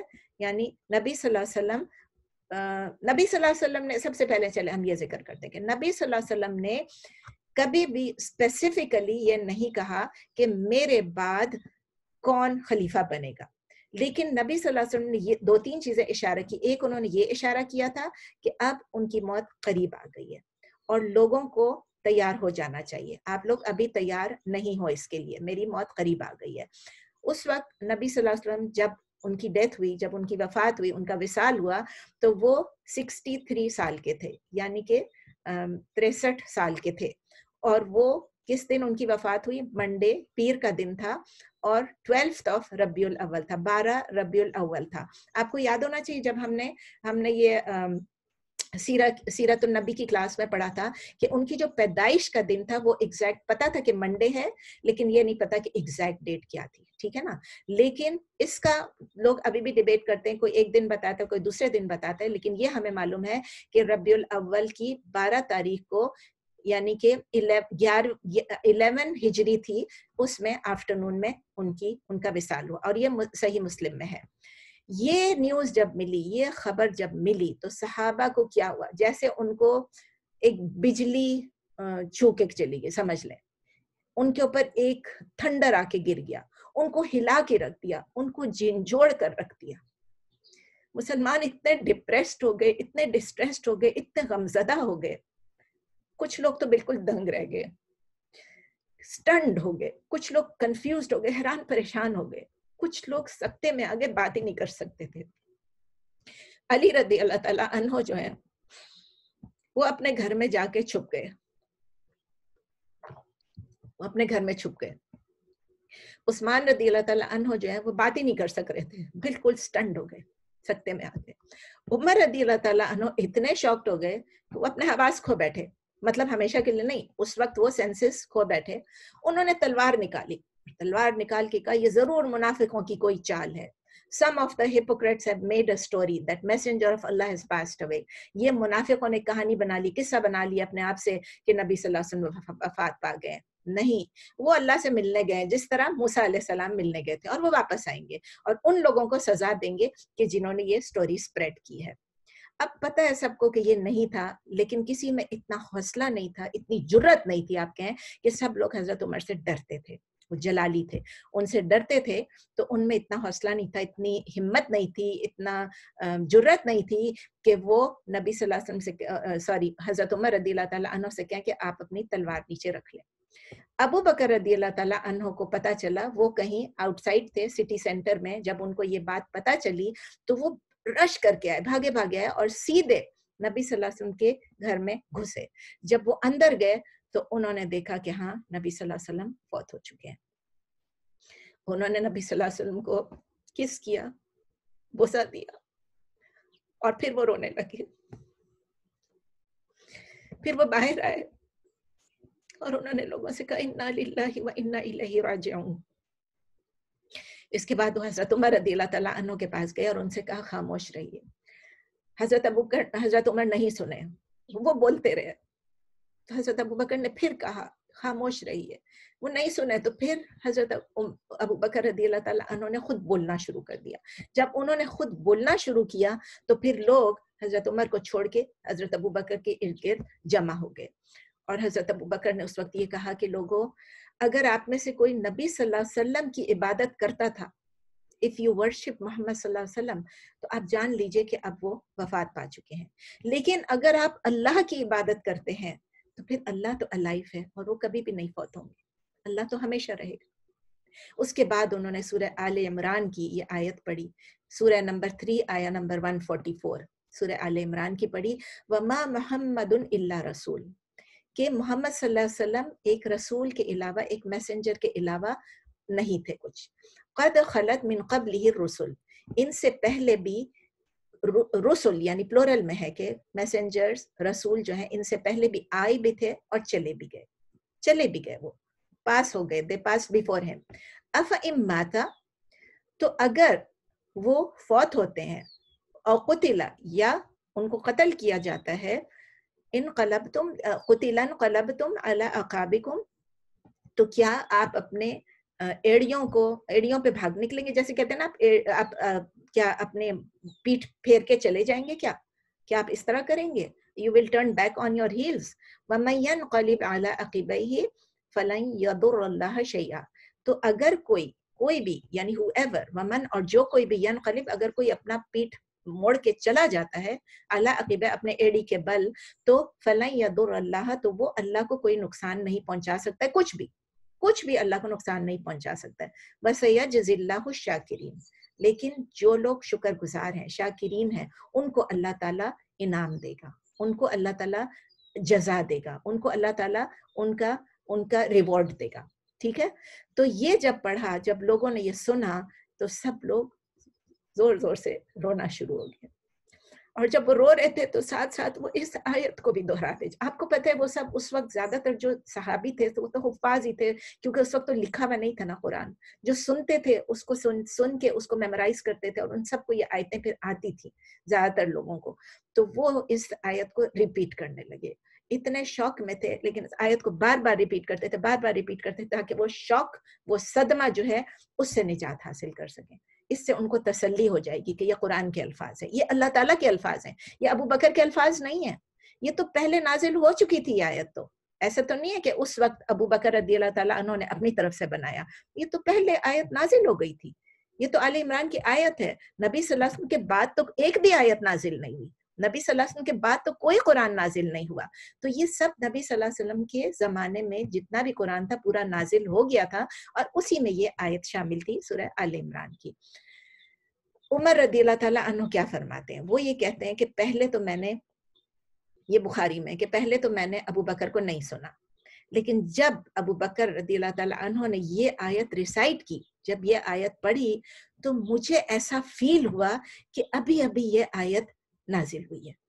مجھے پتہ یہ آیت پہلے سے تھی، لیکن اس کا مجھ پہ اتنا اثر ہوا کہ میں بالکل ایسا لگ رہا تھا کہ میں I fell down. وہ کہتے ہیں میں گر گیا، ایسے گرا کہ جیسے میرے پاس کوئی ٹانگیں ہی نہیں ہیں، میرا کوئی سہارا ہی نہیں ہے. مجھے ایسے لگا کہ میں اب بے سہارا ہو گیا ہوں، اور مجھے اتنا مجھ پہ افیکٹ ہوا. اور اس کے بعد مجھے یہ فیل ہوا کہ ہاں ابھی میں نے نبی صلی اللہ علیہ وسلم کی ڈیتھ کے بارے میں ابھی سنا ہے. یعنی لیٹر انہوں نے بتایا کہ یہ میرے ساتھ میری یہ حالت تھی. اچھا، اب نبی صلی اللہ علیہ وسلم وفات پا گئے، اب کیا ہے، ان کو ایک قائد کی ضرورت تھی. قائد کی ضرورت تھی نا، کہ بھائی کوئی تو ہوتا جو ان پہ لیڈر آتا. لیکن نبی صلی اللہ علیہ وسلم کے بعد کچھ مسلمان ایسے بھی تھے، اس زمانے میں بھی ایسے تھے، جو کہتے تھے کہ اب تو کسی قائد کی ضرورت ہی نہیں ہے، اب کوئی سیاسی حکمت عملی کی ضرورت ہی نہیں ہے، اب کسی لیڈر کو الیکٹ کرنے کی بھی ضرورت نہیں ہے. مطلب اب تو نبی صلی اللہ علیہ وسلم چلے گئے، اب کیا، اب سب اپنے اپنے راستوں پہ چلے. ایسے بھی لوگ ہوتے ہوں گے جو کہہ رہے تھے کہ ہر قبیلہ جو ہے اس کا اپنا لیڈر ہونا چاہیے، کیونکہ پہلے کیا تھا، اسلام کے آنے سے پہلے سب قبائلی تھا نا، ہر قبیلے کا اپنا ایک لیڈر ہوتا تھا اور اسی کی سب چلتی تھی. یہ تو نبی صلی اللہ علیہ وسلم نے آ کے سینٹرلائز کر دیا نا، پورے اسلام کو ایک جھنڈے کے نیچے لے آئے. اب کیا ایسے بھی لوگ ہوں گے جو کہتے تھے نہیں بھائی ہر قبیلے کا اپنا لیڈر ہونا چاہیے، کیونکہ اب نبی صلی اللہ علیہ وسلم تو نہیں رہے، اب وہی وقت آ گیا ہے جو مکے میں نبی صلی اللہ علیہ وسلم کے آنے سے پہلے تھا، وہی قبائلی سسٹم ہونا چاہیے. لیکن کچھ لوگ جو تھے جو زیادہ انسائٹفل تھے، جن کا ویژن زیادہ تھا، جو بصیرت والے تھے، یعنی حضرت ابو بکر، حضرت عمر رضی اللہ تعالیٰ عنہ، وہ یہ کہتے تھے کہ نہیں، اسلام کو ایک اسٹرانگ سینٹرل لیڈر کی ضرورت ہے، ایک مرکز کی ضرورت ہے. اگر وہ نہیں ہوگا تو اسلام میں مسلمان جو ہیں وہ بکھر جائیں گے. یہ ایک بہت کروشل مومنٹ تھا، ایک بہت اہم لمحہ تھا ہسٹری آف اسلام میں، کہ نبی صلی اللہ علیہ وسلم چلے گئے ہیں اور کوئی خلیفہ نہیں ہے. اگر اس معاملے میں ڈیلے کیا جاتا، اگر اس کو نگلیکٹ کیا جاتا، اس کو زیادہ امپورٹنس نہیں دی جاتی، تو اس سے کیا ہوتا، مسلمان جو ہیں ان کی یونٹی جو ہے، ان کی یکجہتی جو ہے وہ خطرے میں آ جاتی، اور مسلمان پھر کیا ہو جاتے، واپس ٹرائبس اور کلینز بن جاتے. دیکھیں قرآن میں بھی ہے اور نبی صلی اللہ علیہ وسلم نے بھی کلیئرلی کہا کہ ایک لیڈر ہونا چاہیے جس کے فنکشنز کیا ہونے چاہیے. ان کو سمو کے اگر آپ 2 سینٹنس میں بولیں تو ایک یہ ہے کہ ایسا لیڈر ہونا چاہیے جو آرمی کو بھی سپروائز کرے، یعنی وہ آرمی کو بھی اپنے انسٹرکشنز دے، خود اگر بیٹل فیلڈ میں نہیں بھی جائے تو کوئی بات نہیں، لیکن انسٹرکشنز دے، سپروائز کرے. نمبر 2، جو سماجی ذمہ داریاں ہیں، سوشل ڈیوٹیز ہیں، ان کو بھی انشور کرے، اس کو بھی میک شور کرے کہ وہ جو ہیں سماجی ذمہ داریاں فلفل ہو رہی ہیں، وہ بھی چل رہی ہیں، وہ بھی مطلب عمل میں آ رہی ہیں، یعنی کہ جیسے زکوٰۃ کلیکشن، اس قسم کی چیزیں. لیکن جس طرح میں نے آپ کو بتایا کہ نبی صلی اللہ علیہ وسلم نے کسی کا نام مینشن نہیں کیا، کسی ایک کا، کہ میرے بعد کون خلیفہ ہوگا، اور نہ انہوں نے یہ بتایا کہ کس طرح اپنے خلیفے کو آپ چنیں گے. دونوں چیزیں انہوں نے نہیں بتائیں. لیکن جب ایک لیڈر آ جائے، انہوں نے یہ کہا، ضرور کہا کہ جب آپ کا ایک خلیفہ ہوگا، جب آپ کا ایک لیڈر ہوگا، اور بار بار کہتے تھے، آپ کو یاد ہے میں نے شروع میں بتایا کہ انہوں نے کہا کہ میرے بعد جو خلفاء ہوں گے، خلفائے راشدین، جب وہ آپ کو بات بتائیں گے اس کو بھی آپ نے ان پہ بھی عمل کرنا ہے. اور یہی وجہ کہ ہم صرف نبی صلی اللہ علیہ وسلم کے کہنے پہ عمل نہیں کرتے، بلکہ جو خلفائے راشدین نے جو چیزیں ایڈ کی ہیں اس پہ بھی ہم عمل کرتے ہیں، کیونکہ وہ ہمارے دین کو کمپلیٹ کرتا ہے، ان دا سینس کہ قرآن نے سب کچھ بتا دیا. قرآن نے کہہ دیا کہ آپ کا دین مکمل ہو گیا، لیکن نبی صلی اللہ علیہ وسلم نے اپنی 63 سالہ زندگی میں، ان کی 23 سالہ جو زندگی تھی، جو نبوت کے بعد تھی، اس میں کوئی چیز ایسی رہ گئی ہوگی جو وہ نہ بتا سکے ہوں گے. مثلا جو ٹرشیری چیزیں، بیسک چیزیں سب ہے، نبی صلی اللہ علیہ وسلم نے ہمیں بہت کلیئرلی بتایا کہ جو چیزیں مجھے میری بتانے کی ذمہ داریاں تھی، وہ میں نے آپ کو بتا دیا ہے، اور وہ چیزیں آپ کو دوزخ سے دور رکھیں گی اور جنت کے قریب لے جائیں گی. وہ چیزیں نبی صلی اللہ علیہ وسلم نے سب بتا دی، کوئی بھی چیز مسنگ نہیں ہے. لیکن چھوٹی چھوٹی سی کوئی چیزیں ہیں، جیسے وراثت کا کوئی معاملہ ہوگا، کوئی تعزیر ہو گیا، جیسے خالہ کے متعلق اگر نبی صلی اللہ علیہ وسلم نے نہیں بتایا تھا تو یہ خلفۂ راشدین کے زمانے میں آیا کہ ہاں خالہ کے متعلق اور نانی کے متعلق اور ان چیزوں کے متعلق، جیسے وراثت کی آپ نے پڑھا ہے یہ سب کچھ جب ہم نے لاز آف انہیریٹنس کیا تھا. جس نے نہیں کیا تھا تو وہ اٹینڈ کر لیں، اس میں کچھ چیزیں بتائی ہوئی ہیں. اسی طرح اصول الفقہ میں بھی کچھ چیزیں میں نے یہ بتائی ہیں جو کہ نبی صلی اللہ علیہ وسلم کے جانے کے بعد خلفۂ راشدین نے کچھ چیزوں کو امپلیمنٹ کیا، اور ایون قرآن کو کتاب کی فارم میں ڈالنا، یہ سب چیزیں ہم پڑھ چکے ہیں، علوم القرآن میں پڑھ چکے ہیں. ڈفرینٹ جو ہم نے کورسز پڑھے ان میں یہ سب چیزیں ہم آلریڈی کور کر چکے ہیں، تو اس کو میں ابھی ریپیٹ نہیں کرنا چاہ رہی. میں صرف یہ کہنا چاہ رہی ہوں کہ نبی صلی اللہ علیہ وسلم نے یہ کہا کہ جب آپ کا لیڈر ایک دفعہ آ جائے تو آپ جو ہے اس کی اوبیڈینس، اس کی اطاعت، اس کو فالو کرنا آپ کے لیے لازمی ہے، آپ کے لیے لازمی ہے. نبی صلی اللہ علیہ وسلم نے کیا کہا؟ I command you to be fearful of Allah. میں آپ کو یہ حکم دیتا ہوں کہ آپ اللہ کی خوف اپنے دل میں ڈالیں، اللہ سے خوف کریں، and to hear and obey your leader. اپنا جو لیڈر ہوگا اس کو آپ اوبے کریں، اس کو آپ سنیں، اس کو مانیں اور اس کی اطاعت کریں، اس کو آپ اوبے کریں. even if an African slave is put in command over you. even اگر وہ کوئی افریقی سلیو ہو، یعنی اگر کوئی غلام بھی ہے تو بھی آپ نے اس کو سننا ہے. یہ نبی صلی اللہ علیہ وسلم کی بہت اسٹرکٹ ایک وعید تھی، ایک ان کی ایڈوائس تھی، ایک ان کا کمانڈ تھا کہ جو بھی آئے گا میرے بعد آپ نے اس کو سننا ہے. تو خلیفہ ہوتا کیا ہے؟ ہم بات کر رہے ہیں خلیفہ، خلفائے راشدین. خلیفہ کیا ہوتا ہے؟ خلیفہ کا مطلب ہے خلف، جو بعد میں آتا ہے، جو سکسیڈ کرتا ہے، جو سکسیسر ہوتا ہے، جو ڈیپیوٹی ہوتا ہے.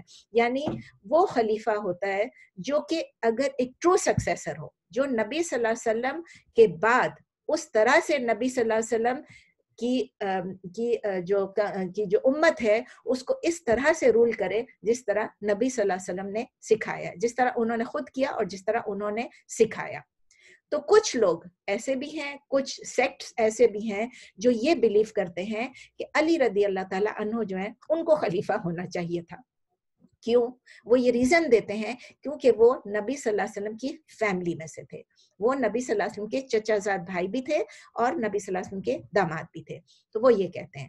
کچھ لوگ اور ہیں وہ یہ کہتے ہیں، لیکن کچھ لوگ جو ہیں وہ یہ کہتے ہیں کہ نبی صلی اللہ علیہ وسلم علی رضی اللہ تعالیٰ عنہ بہت گریٹ تھے، بہت زبردست تھے، ان کے رشتہ دار بھی تھے، سب کچھ تھے، لیکن ابھی وہ کافی ینگ تھے. اس وقت جب نبی صلی اللہ علیہ وسلم کی وفات ہوئی اس وقت علی رضی اللہ تعالیٰ عنہ کافی ینگ تھے اور ان ایکسپیرینس تھے. نالج تھی ان کے پاس لیکن ان ایکسپیرینس تھے، ان کا اتنا زیادہ تجربہ نہیں تھا. جو انصار تھے، یہ تو کچھ لوگ کہتے ہیں، ٹھیک ہے نا، لیکن جو انصار تھے وہ یہ سوچ رہے تھے کہ اب مہاجر جو آئے تھے مدینہ میں، انصار کون تھے آپ کو یاد ہے؟ انصار وہ لوگ تھے جنہوں نے جب مہاجر مکے سے مدینہ پہنچے تو ان کی مدد کی، اس لیے ان کو ہیلپرز کہتے ہیں. اور نصرہ کا مطلب ہے مدد کرنا، اس لیے انصار کا مطلب وہ لوگ تھے جو مدد کر رہے تھے مہاجرین کی. تو انہوں نے یہ سوچا کہ اب تو مہاجرین واپس چلے جائیں گے، اب تو نبی صلی اللہ علیہ وسلم ہے ہی نہیں ہمارے پاس، تو اب وہ یہاں مدینے میں نہیں رہیں گے، وہ پروبیبلی وہ واپس مکہ چلے جائیں گے. تو انہوں نے ایک میٹنگ کنوین کی، انہوں نے ایک میٹنگ بلائی اور اس میں انہوں نے کہا کہ چلیں ہم ایک اپنے لیے ایک لیڈر کا انتخاب کر لیتے ہیں، ہم ایک لیڈر کو الیکٹ کر لیتے ہیں جو کہ مدینے کا خیال رکھے، to take care of the city of Medina. ان کے لیے یہ امپورٹنٹ اس لیے تھا خاص کر کیونکہ آپ کو یاد ہے ہم نے سیرت النبی کے کورس میں پڑھا تھا کہ دو ایسے ٹرائبس تھے، اوس اور خزرج، جو کہ مدینے میں تھے اور آپس میں یہ دونوں قبائل جو ہیں آپس میں لڑتے رہتے تھے. اور اب بھی نبی صلی اللہ علیہ وسلم جب آئے تو اسی وقت انہوں نے ان کے درمیان صلح کرائی. تو ان کو یہی ڈر تھا کہ اب تو نبی صلی اللہ علیہ وسلم نہیں ہے تو اب کیا ہوگا، یہ اوس اور خزرج جو ہے یہ دوبارہ گڑبڑ نہ کرے، کیونکہ وہ آلریڈی کرتے رہے ہیں. لیکن جب انہوں نے اسلام کو ایکسیپٹ کر لیا تو امید یہ کرنی چاہیے کہ اب وہ صحیح مسلمان ہو گئے، اب وہ ایسا نہیں کریں گے. لیکن آپ کو معلوم ہے کہ نبی صلی اللہ علیہ وسلم کا رہنا اور ان کے جانے سے چیزیں چینج ہو ہی جاتی. تو وہ ان کو یہ ابھی بھی خطرہ تھا کہ ایسا نہ ہو کہ ان کی جو پرانی نفرت ہے یا پرانی دشمنی ہے وہ دوبارہ سے سرفیس کر جائے یا ابھر آئے. ٹھیک ہے نا. تو وہ کہاں ملے؟ وہ ایک جگہ پہ سب ملے. ایک کورٹ یارڈ تھا, ایک صحن تھا جو کہ کس کو بلونگ کرتا تھا؟ بنو ساعدہ کو, بنو ساعدہ کو بلونگ کرتا تھا. وہاں پر وہ سب جمع ہوئے. یہ کون لوگ جمع ہوئے؟ انصار کے لوگ جمع ہوئے, انصار جمع ہوئے, اور انہوں نے ایک دوسرے سے مشورہ کرنا شروع کر دیا کہ ہم کس کو اپنا لیڈر منتخب کریں. انہوں نے اس بات پہ آلموسٹ اگری کر لیا کہ سعد ابن عبادہ جو ہیں وہ خزرج کے ٹرائب کے لیڈر تھے, اور ان کو جو ہے وہ خزرج چونکہ one of the main tribes تھا مدینہ کا, ان کو ہم الیکٹ کر لیتے ہیں. تو کچھ لوگ جو تھے وہاں پر وہ کنسرنڈ ہو گئے. انہوں نے کہا کہ نہیں, اگر ہم خزرج سے لے رہے ہیں تو ہم کو اوس سے بھی لینا چاہیے. تو کچھ لوگوں نے یہ کہا کہ نہیں, ہمیں انصار سے بھی ایک لینا چاہیے اور مہاجروں میں سے بھی ایک لینا چاہیے. یعنی ابھی یہ ڈیبیٹ چل رہی تھی, ابھی یہ ڈسکشن چل رہی تھی, لوگ اپنے آئیڈیاز کو پریزنٹ کر رہے تھے اور آپس میں ڈسکشن چل رہی تھی کہ 2 لیڈر ہونے چاہیے, ایک اوس سے, خزرج سے, کوئی کہہ رہے ہیں ایک انصار سے اور ایک مہاجرون سے. اتنی دیر میں حضرت ابو بکر رضی اللہ تعالیٰ عنہ جو ہے وہ نبی صلی اللہ علیہ وسلم کی بیریل کے لیے, ان کو غسل دینے کے لیے وہ تیاری کر رہے تھے کہ ان کو یہ نیوز ملی کہ وہاں پر یہ لوگ سب جمع ہیں اور یہ لوگ لیڈر کے متعلق ڈیبیٹ کر رہے ہیں, اور وہ لوگ ابھی کسی لیڈر کو منتخب کریں گے. تو ان کو کنسرن بہت ہو گیا, ان کو کنسرن ہو گیا, اس لیے نہیں کہ وہ لیڈر بننا چاہ رہے تھے. وہ یعنی حضرت ابو بکر, حضرت عمر اور حضرت زبیر, ان تینوں نے ڈیسائیڈ کیا کہ ہم جا کے دیکھتے ہیں کہ ہو کیا رہا ہے. ان کو شاید یہ ڈر تھا کہ اگر ایسا کوئی لیڈر بن گیا کہ دو الگ الگ لیڈر, تو مسلمان جو ہے وہ آپس میں ڈیوائیڈ ہو جائیں گے. تو انہوں نے سوچا کہ ہم جاتے ہیں, ہم دیکھتے ہیں کہ مسلمانوں کی یکجہتی پہ کوئی اثر انداز نہ ہو, کوئی ایسا انفلوئنس نہ, کوئی ایسا اثر نہ ہو. تو جب وہ وہاں پہنچے تو انہوں نے دیکھا کیا ہو رہا ہے. عمر رضی اللہ تعالیٰ عنہ نے جب دیکھا تو انہوں نے اب بولنا شروع کیا. وہ مطلب بولنا شروع نہیں کیا, وہ بولنے کے لیے آگے بڑھے. He was about to speak. وہ آگے بڑھے اور بولنے والے تھے.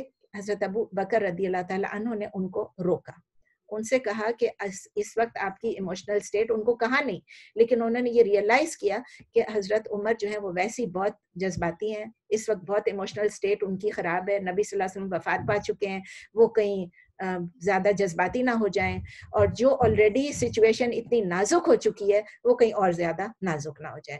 تو ابو بکر رضی اللہ تعالیٰ عنہ جو اپنے ہوش و حواس میں ٹھیک ٹھاک تھے, اپنے آپ کو انہوں نے کمپوز کیا ہوا تھا, انہوں نے بولا. انہوں نے سب سے پہلے انہوں نے انصار کی تعریفیں کی. انہوں نے کہا انصار بہت اچھے تھے, انہوں نے اسلام میں بہت بڑا رول پلے کیا, اور انہوں نے مہاجرین کی بہت مدد کی. اور دوسری بات یہ بھی تھی کہ چونکہ اس وقت یہ لوگ مدینہ میں تھے, تو انہوں نے یہ بھی کہا کہ جو انصار جو ہیں وہ میجورٹی آف مسلمز ہیں جو مدینے میں ہیں, تو ان کی تعریف کی, ان کے لیے ان کو تسلی دی.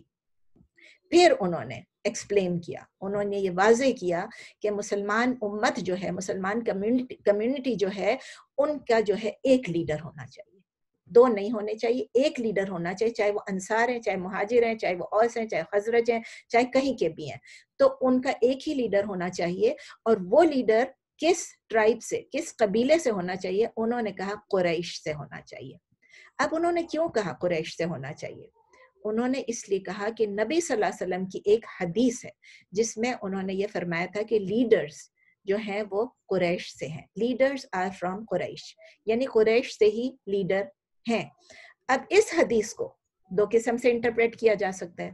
ایک تو یہ کہا جا سکتا ہے کہ نبی صلی اللہ علیہ وسلم نے ریکمینڈ کیا, نبی صلی اللہ علیہ وسلم نے یہ کہا, یہ مطلب ایک طرح سے ایڈوائس دی کہ قریش کو لیڈرشپ پوزیشن میں ڈالنا چاہیے, کیونکہ قریش جو ہے وہ آنریبل ہے, ان کو رسپیکٹ کرنا چاہیے, اور وہ لوگ جو ہیں یونٹی لا سکتے ہیں. ایک تو یہ ہو سکتا ہے کہ ریکمینڈ کیا نبی صلی اللہ علیہ وسلم نے.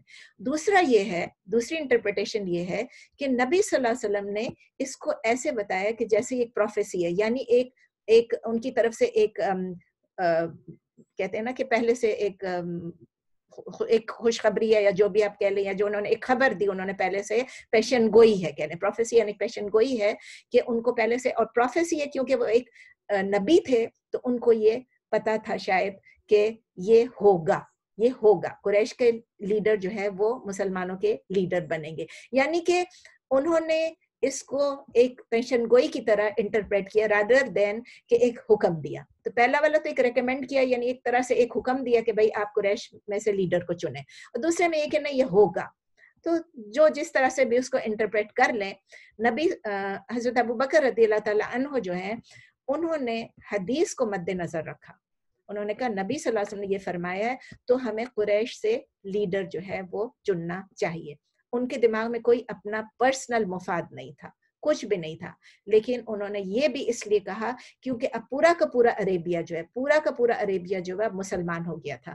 لیکن کیا ہوتا تھا کہ ٹرائبل ایفیلیشنز جو ہیں، جو اپنے ٹرائبس کے ساتھ، اپنے قبیلے کے ساتھ جو ایفیلیشن تھی وہ ابھی بھی تھی، برقرار تھی. تو اوس اور خزرج وہ جو ہیں وہ ان میں ابھی لوگ ان کی اتنی رسپیکٹ ابھی تک نہیں کرتے تھے. کیوں نہیں کرتے تھے؟ ان کی بلڈ لائن کی وجہ سے. لیکن قریش کی پورا عربیہ جو ہے وہ قریش کی رسپیکٹ کرتا تھا، ان کو آنریبل سمجھتا تھا، بہت سارے فیکٹرز کی وجہ سے جو ہم پہلے پڑھ چکے ہیں کہ قریش کو کیوں لوگ آنریبل سمجھتے تھے، کیوں آنر کرتے تھے، کیوں ان کی رسپیکٹ کرتے تھے. ٹھیک ہے نا؟ تو اس لیے اگر قریش میں سے لیڈر بنیں گے تو ایک تو نبی صلی اللہ علیہ وسلم کی حدیث جو ہے اس پہ عمل ہوگا. نمبر 2 یہ ہوگا کہ یہ ایک مسلمان امت کی یکجہتی کا ایک فیکٹر بن جائے گا، سمجھ لیں، ان کی ایک سبب بن جائے گا. نیو مسلمز جو ہیں ان کو یہ سمجھنا کہ ایک سرٹن انڈیویجول جو ہے اس نے کیا کیا اور کیا نہیں کیا، اتنا زیادہ ان کو ابھی تک معلوم نہیں تھا، نہ وہ ایکسپیکٹ کر سک رہے تھے. کیونکہ وہ بہت سارے لوگ دیکھیں نا، سب مدینے میں سب نئے مسلمان ہوئے تھے نا. کتنے سال ہوئے تھے ان کو مسلمان ہوئے؟ چند سال ہی ہوئے تھے نا. تو ان سے یہ ایکسپیکٹ نہیں کیا جا سکتا تھا کہ وہ لوگ جو ہیں ان کو سب انڈیویجولس کے بارے میں، ان کی صفات کے بارے میں، اور کیونکہ انہوں نے ریسنٹلی اتنا سب کچھ ان کو معلوم ہو. ایک آئیڈیا یہ پروپوز ہوا جو میں آپ کو ابھی بتا چکی ہوں کہ جب آئیڈیا ابھی اسٹرانگلی وہ لوگ یہ کہہ رہے تھے کہ ایک لیڈر مہاجرین میں سے اور ایک انصار میں سے ہو، لیکن سب لوگوں نے مل کے اس آئیڈیا کو خود ہی ریجیکٹ کر دیا. کیوں ریجیکٹ کر دیا؟ کیونکہ انہوں نے کہا اس میں ڈیویژن ہو جائے گی، انصار ایک طرف ہو جائیں گے اور مہاجرین ایک طرف ہو جائیں گے. اسی طرح انصار نے یہ اگری کیا فائنلی جا کے کہ ہاں اٹ میک سینس، یعنی بات صحیح لگتی ہے کہ خلیفہ جو ہے وہ قریش سے ہو. اب انصار جو کہ اس بات پہ تھے کہ ہم خلیفہ سلیکٹ کریں، ہم خلیفہ کی الیکٹ کریں، سلیکٹ کریں، اس کو منتخب کریں، وہ سب بیٹھے ہوئے تھے، کنسلٹیشن کر رہے تھے. لیکن اب جب انصار مان گیا تو بہت آرام ہو گیا کہ انہوں نے یہ کہا کہ خلیفہ جو ہے ٹھیک ہے، حضرت ابوبکر ٹھیک کہہ رہے ہیں، خلیفہ جو ہے وہ قریش سے ہونا چاہیے. اور وہ لوگ اتنے کنونس ہو گئے کہ کسی انصار نے کبھی بھی کوئی ایسا کلیم نہیں کیا کہ یہ خلیفہ جو ہیں یہ غلط ہیں، ان کو نہیں ہونا چاہیے تھا، اور خلیفہ جو ہے وہ انصار سے ہونا چاہیے تھا. انہوں نے بالکل فلی کنونس تھے، کبھی اپنے الفاظ پہ، اپنے لفظ پہ، اپنے کہنے پہ وہ واپس نہیں مڑے ہمیشہ کے لیے. تو ابو بکر رضی اللہ تعالیٰ عنہ نے کیا کیا؟ اسی وقت انہوں نے بات شروع کی. اور انہوں نے کیا بات شروع کی؟ انہوں نے کہا میں نومینیٹ کرتا ہوں 2 لوگوں کو، عمر رضی اللہ تعالیٰ عنہ کو اور حضرت ابو عبادہ رضی اللہ تعالیٰ عنہ کو. یہ دونوں پاس میں کھڑے ہوئے تھے، یہ دونوں حضرت ابو بکر کے ساتھ آئے تھے بنو سعدہ میں. تو یہ جب ساتھ آئے تھے تو انہوں نے کہا ان دونوں میں سے آپ کسی کو الیکٹ کر لیں. لیکن کیا ہوا؟ دونوں نے ریفیوز کر دیا. حضرت عمر نے کہا نہیں، مجھے نہیں بننا ہے خلیفہ، اور اسی طرح ابو عبیدہ رضی اللہ تعالیٰ عنہ نے کہا مجھے بھی نہیں بننا ہے. دونوں نے ریفیوز کر دیا. اب حضرت عمر رضی اللہ تعالیٰ عنہ جو ہیں، اب انہوں نے کیا کیا؟ انہوں نے کہا باتیں شروع کی. انہوں نے کیا بات شروع کی؟ انہوں نے کہا حضرت ابو بکر رضی اللہ تعالیٰ عنہ جو ہیں وہ ان کی تعریفیں شروع کر دی، اور تعریف شروع کی کہ یہ ہمارے اتنے اچھے ہیں فلاں، اور ساتھ ہی انہوں نے حضرت ابو بکر کا ہاتھ پکڑ لیا. ان کا ہاتھ پکڑ لیا، ان کے ساتھ ہی کھڑے ہوئے تھے، ان کا ہاتھ پکڑ لیا اور ان کے ہاتھ کے اوپر ہاتھ رکھ کے ان کو بیعت دے دیا، جو پلیج آف ایلیجنس جس کو بیعت کہتے ہیں نا، کہ وہ بیعت دے دیا. اور بیعت کیا ہوتا ہے؟ بیعت یہ ہوتا ہے کہ آپ کسی کو اپنی لائلٹی کا بیعت دیں، اپنی ایلیجنس کا آپ اس کو کریں کہ بھئی میں آپ کے ساتھ ہوں اور آپ ہمارے لیڈر ہیں، یعنی یہ بیعت دینا. جیسے ہی حضرت عمر رضی اللہ تعالیٰ عنہ نے بیعت دیا، جتنے لوگ وہاں گیدرنگ میں تھے ہر کسی نے جلدی جلدی آ کے حضرت ابو بکر کا ہاتھ پکڑا اور ان کو بیعت دیتے گئے. اور نیکسٹ ڈے پھر کیا ہوا, جتنے بھی لوگ باقی رہ گئے تھے وہ آتے گئے اور مسجد نبوی میں آ کے, یہ تو ابھی آپ کو پتا ہے مسجد نبوی میں بھی نہیں تھے, یہ تو ابھی ساعدہ کے وہاں کورٹ یارڈ میں تھے. تو اب جو ہے نیکسٹ ڈے کیا ہوا کہ جو لوگ باقی تھے انہوں نے آ کے دینا شروع کیا. حضرت ابوبکر رضی اللہ تعالیٰ عنہ کو اپنا پلیج آف لائلٹی یا اپنا پلیج آف ایلیجنس کہہ لیں, اپنی وفاداری کہ ہم اسلام کے جھنڈے کے نیچے آپ کو اپنا لیڈر مانتے ہیں. بیعت سے متعلق میں کچھ اور باتیں بھی انشاءاللہ وقت آئے گا تو بتا دوں گی. آج کے لیے ہم یہاں پر رکتے ہیں تاکہ کوئی نہیں, ابھی تو ٹائم ہے, ہمارے پاس ٹائم ہے تھوڑا, چلیں آگے پڑھ لیتے ہیں. بیعت سے متعلق میں یہ کہنا چاہ رہی تھی کہ آج کل کے لوگ جو ہیں, ہمارے کچھ صوفی حضرات جو ہیں, وہ لوگ بیعت لے لیتے ہیں لوگوں سے اور وہ کہتے ہیں کہ ہمیں بیعت دو کہ تم ہمیں. دیکھیں بیعت ہوتی ہے ایک اوبیڈینس کے لیے ہوتی ہے اور اس کا ایک مقصد ہوتا ہے کہ ہم تمام مسلمان جو ہیں ہم ایک لیڈر کے ایک جھنڈے کے نیچے, ہم ہیں اسلام کے جھنڈے کے نیچے, اور ہمارے آپ خلیفہ ہیں, آپ ہمارے لیڈر ہیں, آپ جو ہمیں کہیں گے ہم لڑنے مرنے کے لیے تیار ہیں, ہم آپ کو اوبے کریں گے, ہم آپ کے ساتھ, ہم آپ کو اپنی وفاداری کا وہ دے رہے ہیں, حلف اٹھا رہے ہیں, ٹھیک ہے نا, ایک طرح سے. تو وہ بیعت ہوتا ہے. لیکن اب اگر میں اور آپ بھی بیعت لینے لگ جائیں یا ہر کوئی بیعت لینے لگ جائے تو ہم ہر ایک کو کیسے فالو کر سکتے ہیں, کیسے اوبیڈینس کر سکتے ہیں, جبکہ ہمیں معلوم ہی نہیں ہے کہ اس بندے کا جو بھی ہے, کوئی بھی صوفی لیڈر بھی ہے, کوئی بھی ہے, لیکن ہمیں یہ تو نہیں معلوم کہ وہ کس طرح کا ہے اندر سے, اس کی نیت کیا ہے, اس کی تمام اس کے اعمال کیسے ہیں. تو کسی کو بھی بیعت دینا, آپ اس کو ایز این استاد, کچھ لوگ دیتے ہیں بیعت کہ وہ ہمارے استاد ہیں, ہم نے ان کے اوپر ہاتھ پہ بیعت کیا کہ ہم آپ سے سبق سیکھیں گے, لیکن اوبیڈینس کا بیعت نہیں دے سکتے. اور اس کو بیعت یہ نہیں دے سکتے ہیں, مطلب ہم یہ نہیں کہہ سکتے کہ حرام ہے, لیکن it's not something which is recommended, ٹھیک ہے. کیونکہ بعض لوگ مجھ سے یہ سوال پوچھتے ہیں کہ بیعت دے سکتے ہیں کہ نہیں دے سکتے ہیں. اب نبی صلی اللہ علیہ وسلم کی کو کفنانا اور دفنانے کی باری آئی. تو جب یہ آپ نے دیکھا 3 لوگ وہاں گئے تھے, ابو عبیدہ, حضرت عمر اور حضرت ابو بکر وہاں گئے تھے. اس دوران پیچھے کون تھے؟ حضرت علی رضی اللہ تعالیٰ عنہ, حضرت عباس رضی اللہ تعالیٰ عنہ اور اسامہ ابن زید رضی اللہ تعالیٰ عنہ. یہ کہاں رہ گئے تھے؟ یہ پیچھے رہ گئے تھے تاکہ یہ نبی صلی اللہ علیہ وسلم جو ہے ان کی کفنانے کا ان کو نہلانے کا انتظام کرے. نبی صلی اللہ علیہ وسلم نے جس طرح سے انسٹرکٹ کیا تھا, جس طرح بتایا تھا, اس کے اکارڈنگلی. اور یہ کون, ان لوگوں کو کیوں وہاں چھوڑا گیا, یہ لوگ کیوں وہاں رہ گئے, خود بھی رہے اور کیوں وہاں رہے, کیوں کہ یہ سب نبی صلی اللہ علیہ وسلم کے سب سے قریبی رشتہ دار تھے, سب سے قریبی فیملی ممبرز تھے. حضرت علی رضی اللہ تعالیٰ عنہ ان کے چچا زاد بھائی تھے اور ان کے داماد بھی تھے. اسامہ رضی اللہ تعالیٰ عنہ ان کے رشتہ دار ایسے نہیں تھے, لیکن اسامہ رضی اللہ تعالیٰ عنہ کو انہوں نے اپنا سمجھ لے کہ ایک پوتے کی طرح تھے, کیونکہ جو زید ابن ثابت تھے ان کو نبی صلی اللہ علیہ وسلم بیٹا کہتے تھے, لیکن پتا چلا کہ اسلام میں اڈاپٹ نہیں کر سکتے بیٹے کو, تو پھر بھی ان کو بیٹے کی طرح انہوں نے رکھا تھا. ان کا بیٹا تھا اسامہ. اور حضرت عباس رضی اللہ تعالیٰ عنہ آپ سب کو معلوم ہے, ٹھیک ہے نا, حضرت نبی صلی اللہ علیہ وسلم کے چچا تھے. تو یہ 3 لوگ جو ہیں, یہ لوگ, ان میں سے علی رضی اللہ تعالیٰ عنہ جو ہیں وہ نبی صلی اللہ علیہ وسلم کی باڈی کو دھو رہے تھے, ٹھیک ہے, وہ واش کر رہے تھے ہاتھ سے جیسے دھوتے ہیں, ٹھیک ہے نا. اور اسامہ رضی اللہ تعالیٰ عنہ جو ہے وہ پانی ڈال رہے تھے, اور عباس رضی اللہ تعالیٰ عنہ جو ہے وہ ان کی باڈی کو موو کر رہے تھے. 3 لوگوں نے مل کے ان کو غسل دیا. جب غسل ہو گیا, اب ان کو یہ ڈیسائیڈ کرنا تھا کہ کہاں پر ان کو دفنایا جائے. وہ لوگ سوچ رہے تھے کہ ہم کہاں پر دفنائے جائیں. تو ابو بکر رضی اللہ تعالیٰ عنہ نے ان کو بتایا کہ میں نے نبی صلی اللہ علیہ وسلم سے سنا کہ ہر پیغمبر کو, ہر نبی کو اسی جگہ پر دفناتے ہیں جہاں ان کی وفات ہوئی ہوتی ہے, جہاں وہ فوت ہوئے ہوتے ہیں. ان کو ایک جگہ سے دوسری جگہ نہیں لے جاتے ہیں. نبیوں کو جہاں وہ وفات پائے وہیں پر ان کو دفنا دیا. تو اس کی جب یہ حدیث کا پتہ چلا, نبی صلی اللہ علیہ وسلم نے یہ فرمایا تھا, تو ظاہر ہے پھر اس پہ عمل کرنا پڑا. تو جو نبی صلی اللہ علیہ وسلم جس پلنگ پہ تھے اس پلنگ کو ہٹایا, وہیں پر اس پلنگ کے نیچے ایک قبر بنائی گئی, اور اس قبر کے اندر نبی صلی اللہ علیہ وسلم کے لیے قبر تیار کی.